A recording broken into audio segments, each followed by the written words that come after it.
MA final के सभी विद्यार्थियों का स्वागत है। रिसर्च मेथोडोलॉजी की इस कक्षा में आज हम अध्ययन करेंगे सांख्यिकी आंकड़ों का निरूपण। इससे पूर्व के व्याख्यान में आप लोगों ने सांख्यिकी आंकड़ों का, कृषि आंकड़ों का निरूपण का अध्ययन किया था।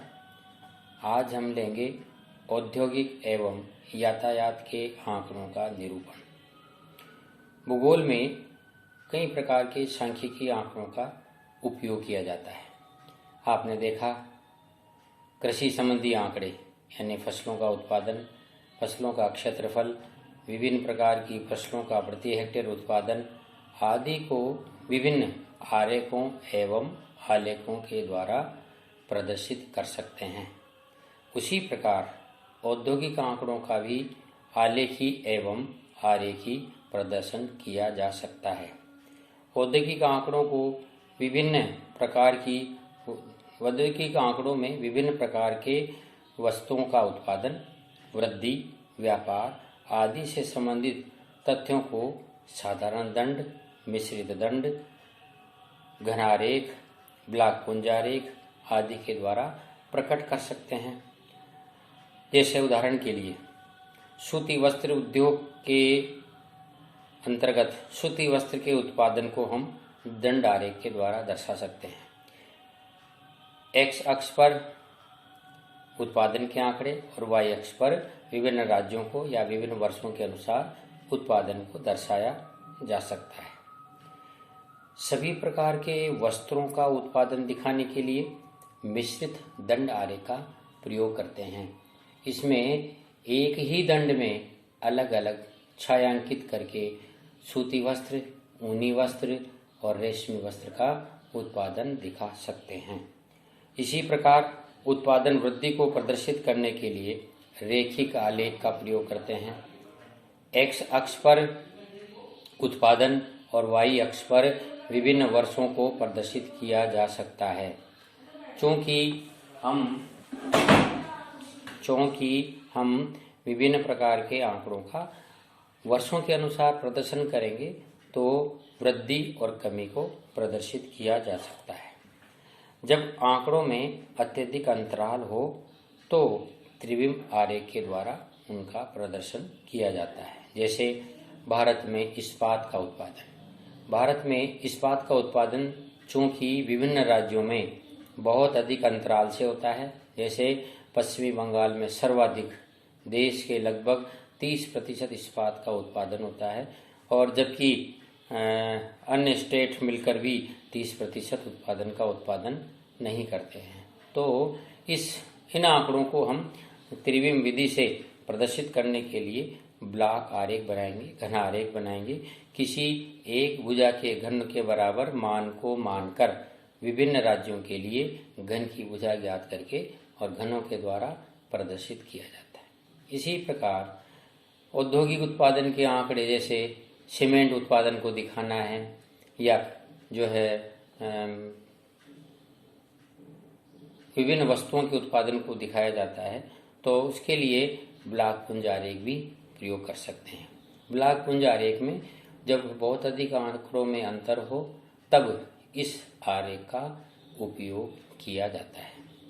ब्लॉक पुंज आरेख बनाने के लिए एक इकाई घन का मान मानकर सभी वर्षों के लिए या राज्यों के लिए जो मूल्य हैं उनके घनों की संख्या ज्ञात कर लेते हैं।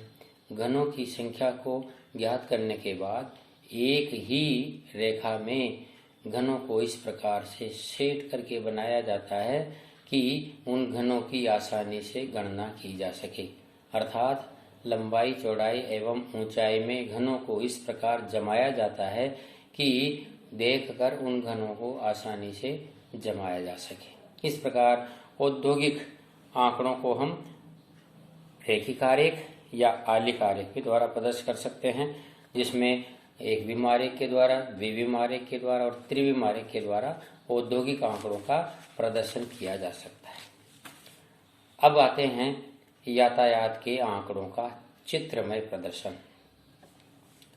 भूगोल सहित अनेक विषयों में यातायात संबंधी आंकड़ों का प्रयोग होता है। इनमें विभिन्न मार्गों पर ढोए जाने वाला माल, यातायात के साधनों का प्रकार, यातायात के साधनों का घनत्व, यातायात के साधनों के द्वारा की जाने वाली यात्रा का समय, परिवहन किए जाने वाले गुड्स यानी माल का उपयोग या माल का मात्रा आदि का हम प्रदर्शन कर सकते हैं। इसके लिए यातायात प्रवाह आरेख, समकालिक मान आरेख यानी आइसोक्रोनिक कार्टोग्राम, सममूल्य दूरी मान आरेख, इक्वल कोस्ट डिस्टेंस कार्टोग्राम आदि का उपयोग करते हैं। अतः यातायात के आंकड़ों का चित्रमय प्रदर्शन करने के लिए 3 प्रकार के मानचित्रों का प्रयोग करते हैं जो कार्टोग्राम के नाम से जाने जाते हैं। पहला है ट्रैफिक फ्लो कार्टोग्राम, यातायात प्रवाह आरेख। इसमें किसी भी प्रदेश में मार्गों पर चलने वाले वाहनों की संख्या, ढोए जाने वाले माल की मात्रा, वाहनों के प्रकार, यात्रियों की संख्या आदि को प्रदर्शित करते हैं। किसी भी मार्ग के सहारे कितने वाहन या कितने यात्री यात्रा करते हैं, इनके आंकड़ों को विस्तार को देखकर किसी न्यूनतम संख्या को 1 मिलीमीटर की रेखा से प्रदर्शित करके और सभी मार्गों पर जितने भी वाहन या यात्री के भार को हम प्रदर्शित करना चाहते हैं उनका मिलीमीटर में चौड़ाई ज्ञात कर लेते हैं और मुख्य केंद्र से विभिन्न मार्गों पर ढोए जाने वाले माल या यात्रियों की संख्या या परिवहन के साधनों की संख्या के अनुसार ज्ञात की गई मार्गिक चौड़ाई बना दी जाती है। उदाहरण के लिए यदि किसी मार्ग पर केंद्र बिंदु से या मुख्यालय से किसी सड़क के सहारे 500 यात्री प्रतिदिन यात्रा करते हैं तो यदि पैमाना 100 यात्री 1 मिलीमीटर के बराबर है तो 5 मिलीमीटर की सड़क मार्ग प्रदर्शित करके और इस मानचित्र को बनाया जाता है। इस मानचित्र को देखने से ऐसा लगता है जैसे कहीं पर भी जिस मार्ग के सहारे बहुत ज़्यादा मार्ग की चौड़ाई है वो सबसे ज़्यादा डेंसिटी यानी सड़क घनत्व को प्रदर्शित करता है, जहाँ बहुत कम है वो बहुत पतली रेखा के द्वारा प्रदर्शित होता है। इससे ये स्पष्ट होता है कि यातायात प्रवाह आरेख के द्वारा हम आंकड़ों के अधिक विस्तार और कम विस्तार को आसानी से समझ सकते हैं। इसी प्रकार आइसोक्रोनिक मैप भी बनाया जाता है। इस आरेख में समय कटिबंध का प्रयोग करते हैं। समय कटिबंध क्या है कि समान समय पर पहुंच के बिंदु अंकित कर दिए जाते हैं और उन बिंदुओं को मिलाकर आइसोक्रोन रेखाएं बना दी जाती हैं। तो किसी भी केंद्र के चारों ओर 5 मिनट, 10 मिनट, 15 मिनट या 20 मिनट तक पहुंच वाले कटिबंध बन जाते हैं। जिस प्रकार वर्णमात्री मानचित्र में विभिन्न वर्गों के द्वारा घनत्व को प्रदर्शित करते हैं, उसी प्रकार आइसोक्रोन मैप में बीच बीच में जो समय खंड बनते हैं उन समय कटिबंधों में अलग अलग शेडिंग डालकर प्रदर्शित किया जाता है। जैसे 5 मिनट से कम पहुंच वाले समय में डॉट डॉट के द्वारा प्रदर्शित कर दिया जाए, 5 से 10 मिनट वाले कटिबंध में डैश डैश के द्वारा प्रदर्शित कर दिया जाए, 10 मिनट से 15 मिनट वाले कटिबंध में लाइनों के द्वारा प्रदर्शित किया जाए और 15 मिनट से अधिक वाले कटिबंध में चेक के द्वारा प्रदर्शित कर दिया जाए। तो इससे उस मानचित्र को देखकर ऐसा लगता है कि सेंटर से केंद्र से ज्यों-ज्यों दूरी बढ़ती जाती है समय कटिबंध की छाया भी गहरी होती जाती है, जिससे ये लगता है कि ये पहुंच के बिंदु ज्यों-ज्यों अधिक दूरी पर अधिक समय लगता है वो कितने एरिया में फैला हुआ है। इस प्रकार हम समय के आधार पर भी जो है आइसोक्रोन रेखाएं खींचकर यातायात मानारेख के द्वारा आंकड़ों का प्रदर्शन करते हैं। इसी प्रकार तीसरी विधि है इक्वल कोस्ट डिस्टेंस कार्टोग्राम, यानी किसी केंद्र से विभिन्न दिशाओं में समान किराया खर्च करने पर कितने किलोमीटर की यात्रा की जा सकती है।